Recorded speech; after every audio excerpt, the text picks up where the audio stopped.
Hai, Assalamualaikum warahmatullahi wabarakatuh. Kembali lagi di channel aku, Bidan Dila.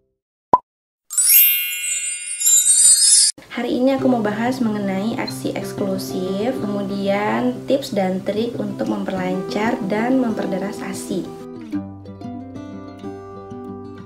ASI merupakan sumber nutrisi utama dalam tumbuh kembang si buah hati, terutama pada masa emasnya, yaitu 1000 hari pertama usianya. ASI eksklusif yaitu pemberian ASI hanya ASI saja hingga usia bayi mencapai usia 6 bulan tanpa makanan pendamping. Kemudian setelah usia 6 bulan, maka akan diselingi dengan MPASI atau makanan pendamping ASI hingga usia 2 tahun. Kandungan ASI yaitu yang pertama ada namanya kolostrum, Bun. Kolostrum itu mengandung protein, kemudian vitamin A, D, E, dan K, imunoglobulin, dan mineral. Tekstur kolostrum lebih kental dan berwarna kekuningan. Kemudian yang kedua yaitu ASI transisi. ASI transisi mengandung banyak lemak, laktosa, vitamin, dan lebih banyak kalori. Dan yang terakhir yaitu ASI matur. ASI matur ini konsistensinya lebih encer, Bun. Terdiri dari 90% air dan 10% nutrisi. ASI matur ini terbagi dua juga nih, Bun. Yang pertama ada namanya formilk, yang kedua ada namanya high milk. ASI formilk ini teksturnya lebih encer karena mengandung air, vitamin, dan mineral. Dan untuk ASI high milk itu teksturnya lebih kental karena lebih tinggi lemak. Manfaat ASI untuk bayi yaitu yang pertama merupakan sumber nutrisi, kemudian meningkatkan daya tahan tubuh, lalu mengembangkan kecerdasan dan membentuk kepribadian si buah hati. Sementara manfaat ASI bagi bunda mengurangi perdarahan postpartum, mengurangi kemungkinan kanker, dan memberi kepuasan pada ibu. Selain itu, pemberian ASI yang praktis dan hemat biaya juga merupakan keuntungan dari ASI. Nah, sekarang aku jelasin tips dan trik untuk memperlancar ASI. Konsumsi banyak air putih. Karena ASI berbahan dasar air, oleh karena itu perlu asupan air yang banyak untuk meningkatkan produksi ASI. Lalu sering-seringlah menyusui atau perbanyak frekuensi menyusui. Karena semakin sering bunda menyusui, maka payudara akan semakin sering memproduksi ASI. Lalu jangan lupa menyusui dengan payudara yang bergantian. Jika bunda sudah merasa payudara yang kiri sudah kosong, maka bunda bisa pindahkan ke payudara yang sebelah kanan untuk merangsang produksi ASI pada payudara kiri dan kanan. Kemudian pijat dan bersihkan payudara secara rutin. Pijat payudara dengan menggunakan handuk yang telah direndam dengan air hangat, kemudian dipijatkan kepada payudara itu dari pinggir ke bagian puting. Jadi itu searah terus kayak gini ya bunda, melingkar, dipijat lebih kurang selama 2 menit. Lakukan berulang 4-5 kali dalam 1 hari untuk merangsang produksi ASI-nya. Nah, selanjutnya lakukan teknik menyusui yang benar, Bun. Teknik menyusui yang benar yaitu ketika bayi menyusu pada payudara ibu, di mana seluruh areola atau bagian hitam di sekitar puting payudara itu masuk ke dalam mulut bayi. Jadi jangan sampai si bayi itu menyusu hanya di bagian putingnya saja, agar bayi dapat menyusu secara maksimal dan si bunda nggak merasa sakit. Kemudian posisi bunda juga harus dengan posisi yang nyaman, seperti duduk bersandar atau bisa dengan berbaring miring. Lalu hindari penggunaan DOT agar bayi tidak bingung puting. Nah, agar lebih meningkatkan produksi ASI setelah bunda menyusui bayi dan ketika bunda merasa payudaranya masih ada ASI, bunda bisa lakukan atau lanjutkan dengan melakukan pompa ASI untuk benar-benar mengosongkan si payudara ini agar produksinya maksimal kembali. Selanjutnya, konsumsi suplemen yang dapat meningkatkan produksi ASI. Jangan lupa juga hindari stres. bunda yang bahagia akan mengakibatkan produksi ASI juga akan semakin banyak ya bun. Oleh karena itu perlu adanya dukungan dari keluarga dan suami. Kemudian hindari rokok, jauhi alkohol, dan kurangin konsumsi kafein. Lalu bunda juga bisa melakukan hypnobreastfeeding, dimana hypnobreastfeeding ini seperti sugesti ya bunda. Jadi bunda berpikir positif bahwa ASI bunda akan lancar, akan deras, akan banyak. Otomatis itu akan meningkatkan produksi ASI juga, karena afirmasi positif itu sangat berpengaruh. Selanjutnya tidur yang cukup, karena waktu istirahat juga akan mempengaruhi banyak atau tidaknya produksi ASI. Semakin capek bunda, semakin kurang waktu bunda untuk istirahat, maka produksi ASI itu akan juga semakin berkurang bunda. Nah sekarang aku jelasin beberapa masalah dalam menyusui yang dapat mengakibatkan produksi ASI itu seret. Nah bunda harus hindari ya masalah-masalah ini. Yang pertama, masalah puting rata. Nah, ketika bunda mengalami puting rata, bunda pasti akan menyusui dengan menggunakan penyambung puting lah, atau bunda akan menarik puting secara paksa lah. Itu jangan dilakukan ya bunda. Apa yang harus dilakukan? Yang harus bunda lakukan adalah tetap menyusui buah hati walaupun bunda merasa puting bunda rata. Biarkan bayi tetap menyusui, dimana mulut bayi tetap melekat pada seluruh areolanya. Biarkan bayi terus melekat pada payudara bunda untuk mengenali bentuk puting bunda. Nah, secara perlahan nanti dia akan terbiasa nih dengan kondisi puting yang rata tadi. Nah, untuk informasi penting, ASI itu tidak hanya keluar melalui puting ya bunda, namun dia juga keluar melalui areola, yaitu daerah gelap yang ada di sekitar puting. Jadi, kalaupun puting bunda datar, si bayi tetap akan mendapatkan ASI-nya kalau memang pelekatan bayi pada payudara bunda itu benar.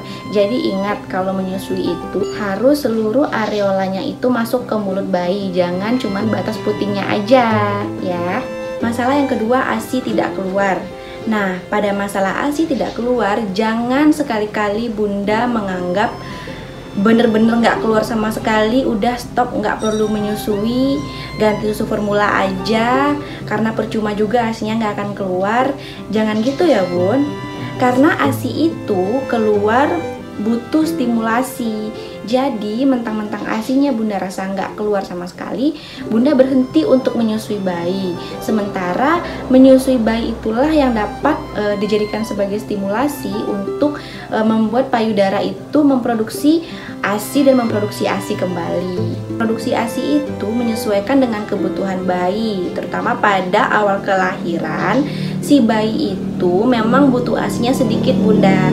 Jadi 1 tetes saja itu sebenarnya udah bikin bayi kenyang, karena lambungnya masih sangat kecil ketika dia baru lahir. Jadi kalau bunda ngerasa ASI-nya nggak keluar ketika bunda baru melahirkan, terus bunda stop, itu malah mengakibatkan si payudara nggak akan produksi ASI lagi. Bunda harus tetap tenang, rileks, dan percayalah bahwa ASI bunda akan banyak. Teruslah menyusui bayinya, lakukanlah IMD, lalu susui bayi setiap 2-3 jam sekali atau sesuai dengan keinginan bayi untuk merangsang tubuh makin memproduksi ASI. Masalah yang ketiga yaitu ketika buah hati nggak mau menyusu. Nah, ketika buah hati nggak mau menyusui, bunda jangan sekali-kali langsung mengenalkan DOT, karena pengenalan DOT secara dini akan mengakibatkan si bayi bingung puting bun. Jadi dia itu malah lebih senang minum susu melalui DOT-nya. Jadi dia nggak mau menyusui langsung ke bunda, karena jika si bayi menyusu dengan DOT, otomatis kan aliran air ASI-nya kan lebih deras dibandingkan dengan menyusu secara langsung. Jadi karena si bayi udah terbiasa dengan DOT, dia akan malas untuk menyusu dengan bunda. Jadi jangan ya bunda, ketika si bayi nggak mau menyusu, maka bunda tetap saja menawarkan untuk menyusu kepada bayi. Berikanlah bayi ASI, tetap lakukan posisi menyusui. Ketika bayi menolak, maka coba alihkan dengan menggunakan sendok atau pipet untuk memberikan ASI perah pada bayi. Dan diselingi dengan tetap memberikan ASI melalui teknik menyusui secara langsung. Nah, masalah selanjutnya yaitu ketika payudara bunda bengkak dan terluka. Jangan Hentikan proses menyusui ketika Bunda merasa payudara Bunda luka ya. Karena menyusui justru akan mempercepat penyembuhan luka. Untuk payudara yang bengkak, maka lakukan pijat payudara dibantu oleh suami atau tenaga kesehatan untuk memperlancar kembali sumbatan-sumbatan pada saluran payudara dan membuat saluran payudara menjadi lentur. Nah, untuk payudara yang lecet, cek perlekatan mulut bayi pada payudara. Dan sebelum menyusui, oleskan sedikit ASI pada daerah yang luka karena itu juga dapat mempercepat penyembuhan luka. Karena ASI merupakan obat yang alami untuk infeksi. Jika diperlukan, Bunda bisa konsultasikan langsung kepada dokter spesialis laktasi untuk kesembuhan lukanya. Kemudian masalah selanjutnya, ASI yang terlalu berlimpah atau hiperlaktasi. Nah, ketika Bunda merasakan produksi ASI yang terlalu banyak, jangan Bunda tunggu dulu sampai si bayinya pengen nyusu baru dikasih, atau jangan Bunda tunggu si bayi lapar dulu baru menyusui. Karena kalau Bunda tunggu si bayi lapar dulu baru menyusui, dan ketika awal menyusu otomatis ASI akan deras keluar dan akan mengakibatkan si bayi tersedak. Ketika Bunda merasakan produksi ASI Bunda berlebih dan si bayi udah Bunda susui tapi masih juga payudaranya bengkak, Bunda bisa pompa ASInya dan simpan di freezer. Atau Bunda juga bisa hasil ASI perahnya itu Bunda berikan kepada bayi-bayi lain yang membutuhkan. Ini juga dapat meningkatkan kesehatan anak Indonesia. Nah, untuk ASI perah yang disimpan di freezer dengan suhu minus 4 derajat Celcius itu akan tahan 3-5 hari. Masalah selanjutnya yaitu ketika Bunda merasa ASInya encer, nggak kental. Tekstur ASI yang kental itu justru keluarnya di akhir menyusui atau disebut juga dengan hand milk. Jadi biarlah tetap menyusui terus, jangan dihentikan sampai payudaranya kempes, karena di akhir menyusui si bayi pasti akan mendapatkan ASI yang kental tadi. Dan Bunda juga bisa bantu dengan mengkonsumsi suplemen pelancar ASI dan pengental ASI juga agar kualitas ASI Bunda selalu terjaga. Masalah selanjutnya yaitu ASI yang sedikit. Ketika Bunda mengalami masalah ini, jangan langsung berputus asa dan langsung mengganti ASI dengan susu formula. Ingat ya Bunda, sebaik apapun kandungan nutrisi pada susu formula, tidak akan dapat menandingi kualitas ASI itu sendiri. Perbanyaklah aktivitas skin to skin dengan bayi untuk merangsang hormon oksitosin yang dapat melancarkan produksi ASI. Perbanyaklah minum air putih, olahraga yang rutin, dan konsumsi makan makanan yang bergizi. Tubuh yang bugar dan mood yang baik akan membantu kelancaran produksi ASI. Mengapa kebutuhan ASI buah hati perlu dipenuhi? Nutrisi seimbang di dalam ASI sangat spesifik sehingga tidak dapat diimbangi dengan susu formula manapun. Buah hati yang mendapatkan ASI eksklusif memiliki daya tahan tubuh yang lebih kuat sehingga tidak gampang sakit. Lalu mendekap bayi selama menyusui akan mengakibatkan si bayi mendapatkan rasa aman, nyaman, dan merasa dia mendapatkan kasih sayang dari ibunya. Perasaan inilah yang nantinya akan menjadi dasar perkembangan emosi si bayi dan membentuk kepribadian baik si buah hati. Semoga bermanfaat. Makasih udah nonton. Jangan lupa like, komen, dan subscribe biar aku makin semangat lagi sharing ilmu mengenai kesehatan ibu dan anak selanjutnya. See you on my next video. Bye bye.